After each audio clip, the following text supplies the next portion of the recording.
ان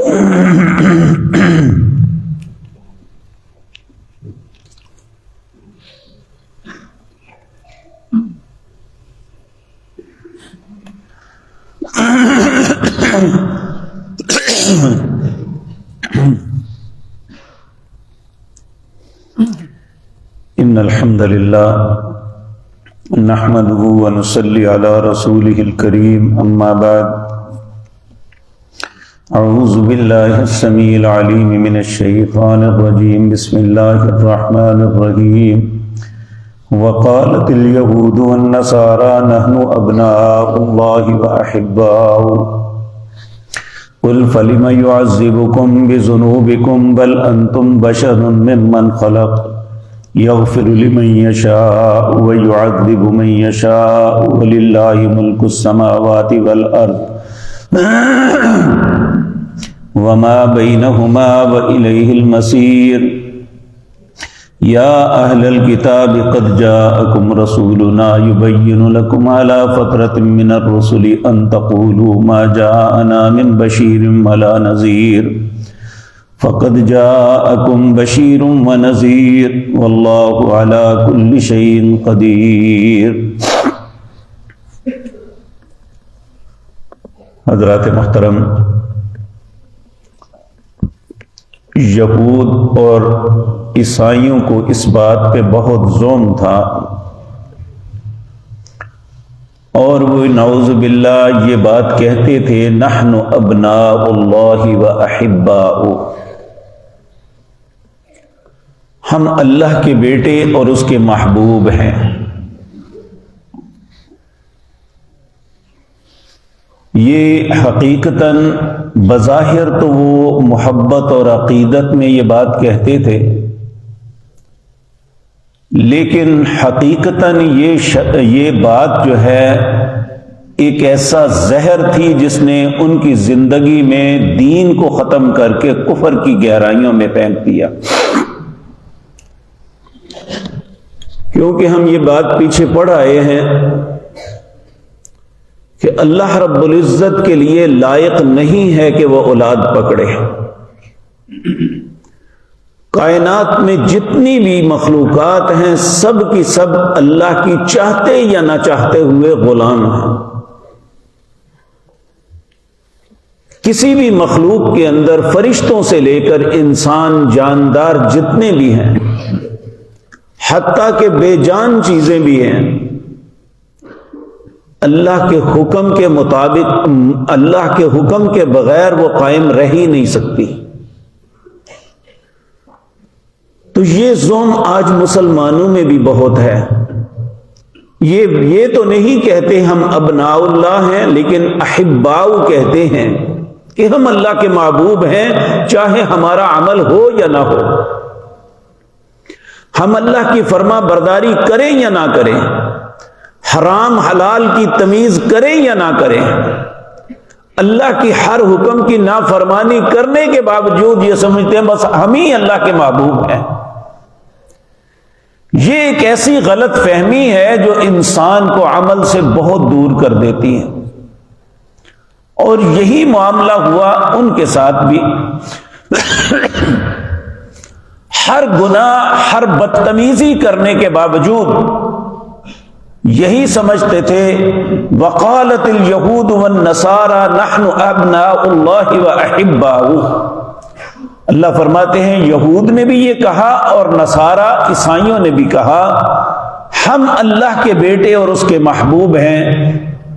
تو اللہ نے اپنے نبی جناب محمد الرسول اللہ صلی اللہ علیہ وسلم سے فرمایا انہیں کہہ دیجئے فَلِمَ يُعَذِّبُكُمْ بِذُنُوبِكُمْ، اگر تم اللہ کے اتنے ہی پیارے ہو، اتنے ہی محبوب ہو، اس کے نعوذ باللہ نعوذ باللہ نعوذ باللہ بیٹے ہو، تو تمہیں عذاب کیوں کرتا ہے؟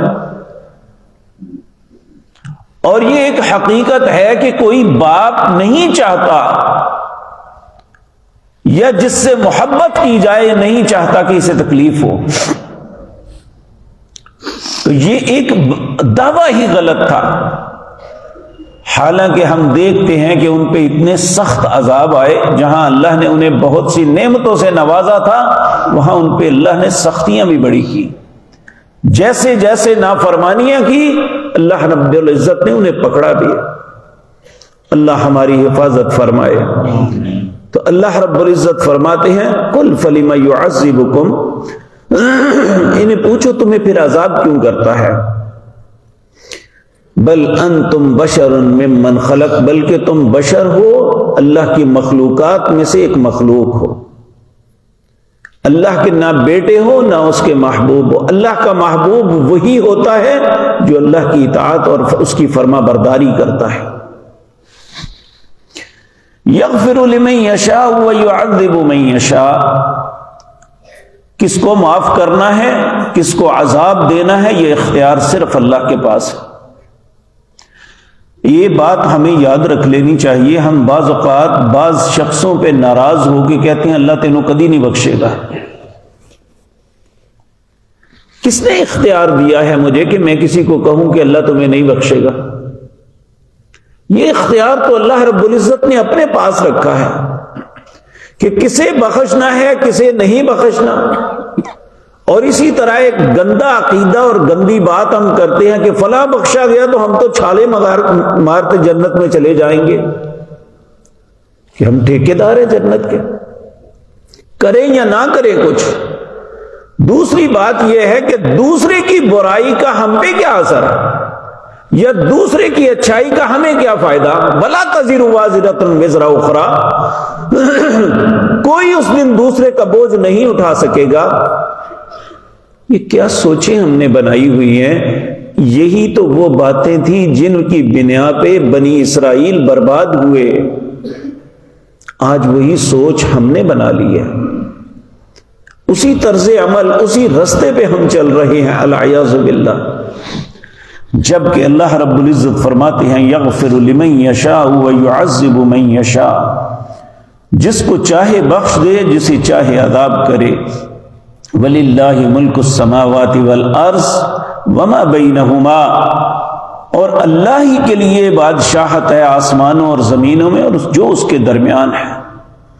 اور دوسرا معنی ہے اسی کی ملکیت ہے. وَإِلَيْهِ الْمَصِيرُ، اور لوٹ کے اسی کی طرف جانا ہے. اور اب وہ اللہ اہل کتاب کو مخاطب ہو کے کہتا ہے یا اہل الکتاب قد جاءکم رسولنا، تحقیق آیا تمہارے پاس رسول، یبین لکم، جو کھول کھول کے باتیں بیان کر رہا ہے، علی فترۃ من الرسل، ایک لمبے عرصے کے بعد یہ رسول تشریف لائے ہیں. بنی اسرائیل کے اندر ہزاروں نبی ہوئے. حضرت یعقوب علیہ السلام کے بعد عیسیٰ علیہ السلام تک ہر دور میں ہر علاقے میں نبی ہوتے تھے. حضرت عیسیٰ علیہ السلام کے بعد 600 سال تک دنیا میں کوئی نبی نہیں آیا. اور اس کے بعد نبی مکرم صلی اللہ علیہ وسلم کی بعثت ہوئی. جس وقت آپ دنیا میں تشریف لائے اس وقت پوری دنیا شدید ترین گمراہی میں مبتلا تھی. آپ نے 2-3 لوگوں کا نام لے کے کہا کہ یہ مسلمان تھے جاہلیت میں، اس کے علاوہ کوئی بندہ مسلمان نہیں تھا.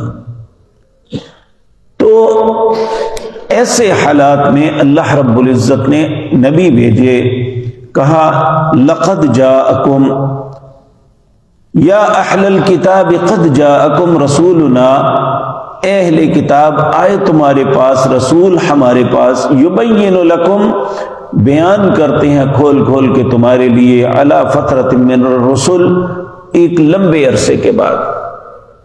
اور یہ بات یاد رکھیں، اللہ رب العزت نے سورۃ حدید میں یہ بات فرمائی، وَلَا يَكُونُوا كَالَّذِينَ أُوتُوا الْكِتَابَ مِنْ قَبْلُ فَطَالَ عَلَيْهِمُ الْأَمَدُ فَقَسَتْ قُلُوبُهُمْ وَكَثِيرٌ مِّنْهُمْ فَاسِقُونَ.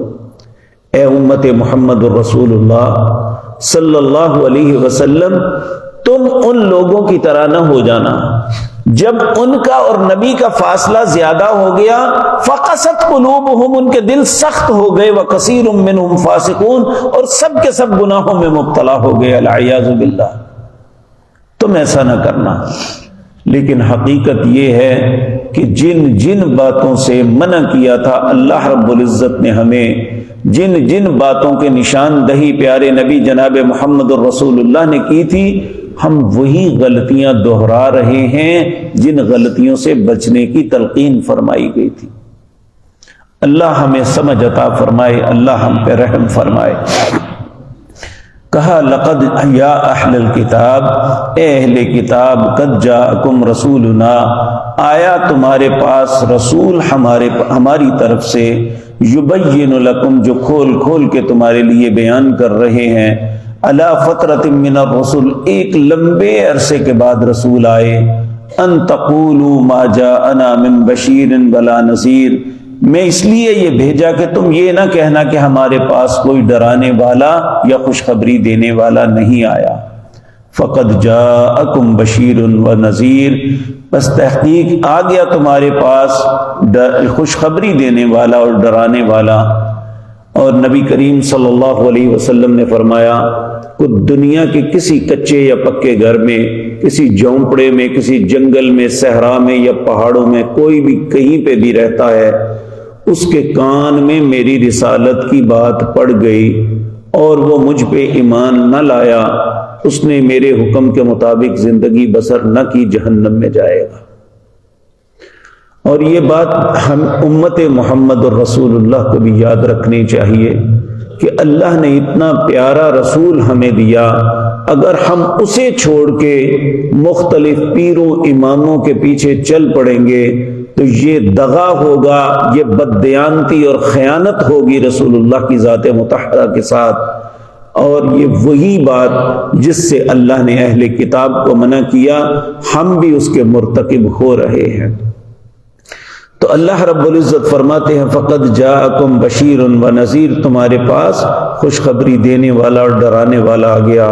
واللہ علی کل شیء قدیر، اور اللہ ہر چیز پہ قادر ہے۔ آج ہمارے پاس ایک ہی آپشن ہے، وہ ہے رسول اللہ صلی اللہ علیہ وسلم کی رسالت پہ ایمان لانا اور اس کے مطابق زندگی بسر کرنی، اس کے علاوہ دوسرا کوئی رستہ نجات کا نہیں ہے۔ اللہ ہم سب کو یہ بات سمجھنے اور اس پہ عمل کی توفیق عطا فرمائے۔ اقول قولی ھذا واستغفر اللہ۔